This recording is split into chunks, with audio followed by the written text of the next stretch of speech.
Hey guys, I decided to make a YouTube channel for our store. Feel free to use it. It is voluntary, but I wanted to create it for our visual learners and just to create another resource for you guys for if you're frustrated with the routine. This will provide a lot more clarity so that way you have an easier job on your day-to-day shift. Megan is making you laugh. Okay, so I really wanted to talk to you guys about the customer support routine specifically. We have a little bit of change going on and I really just want to make sure you get it.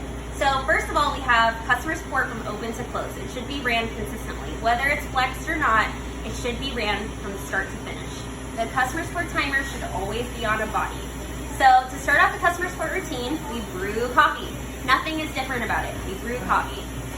After we brew coffee, then we do a lobby slide or lobby spin. So this is when we take our towel, we go out into the lobby. Not only are we cleaning the lobby or looking at opportunities to where we can clean things, we want to make sure that we're being the light to our customers. Everything is connected to our vision.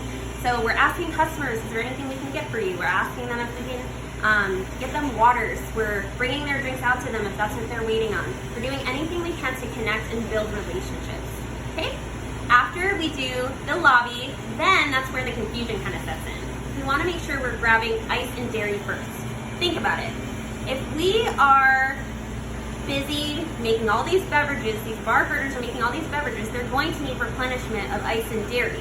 So making sure we're hitting that first is going to be really, really important. If you're on bar, you should be replenishing your own beans. You should be replenishing your own lids. That's the purpose of what the restock station is. With the restock station, there are going to be times where the bar partner is just at capacity to where they can't grab what they need. That's totally fine. Just ask for help. Ask for help with whatever you need, okay? After we do ice and dairy, we do the cycle task list. I created this cycle task list not only for our store, but to launch in the district. I created this with Trisha, so that way we can make sure that we're hitting the more customer-facing things before anything else. This cycle task list has little words underneath that have specific directions of how to make sure you're actually hitting this cycle task list. What that really means is, for example, maintain food case and RTD&E case. So it says that there's no missing signage in the case and all food is displayed. If we're missing something like a birthday cake pop and a pumpkin bread, we weren't missing that when we set it up this morning, right? So we want to make sure that morning customer that came in at 4 o'clock receives that same digital experience as the customer that comes in at 7 o'clock. So really just making sure you're looking through all these little details while you're absorbing this new customer support routine.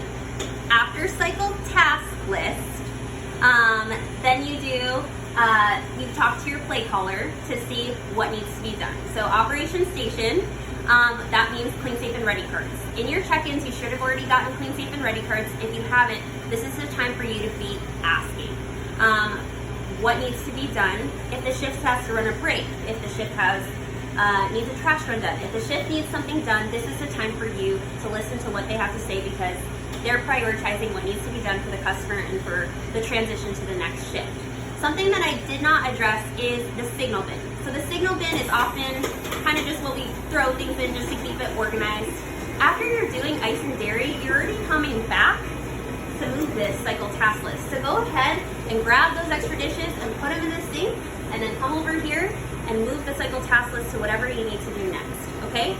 If there's teas in there, delegate it to the front to brew those teas. You're not necessarily responsible to replenish all of the things in there. Of course, ask your play caller if you're confused. Ask for support if you need it, okay? What I really, really want to make sure we're understanding is on that 30-minute cadence, especially when we drop to the afternoons and evenings, that 30-minute cadence is really, really important that we're still hitting those main things. So I'm going to give you an example. Pre-close. When you're assigned to be pre-close, before you're off, you're still going to make sure you're brewing coffee. You're going and connecting, cleaning the lobby. You're doing your ice and dairy. You're doing your cycle task list, and that leaves you about 21 to 24 minutes to be able to do whatever it is. That's when you can do your pre-close tasks, okay? So please let me know if you have any more questions. I will create more clarity if I need to. Please give feedback on the videos to see if you like it. And I hope this helps. Thanks, guys.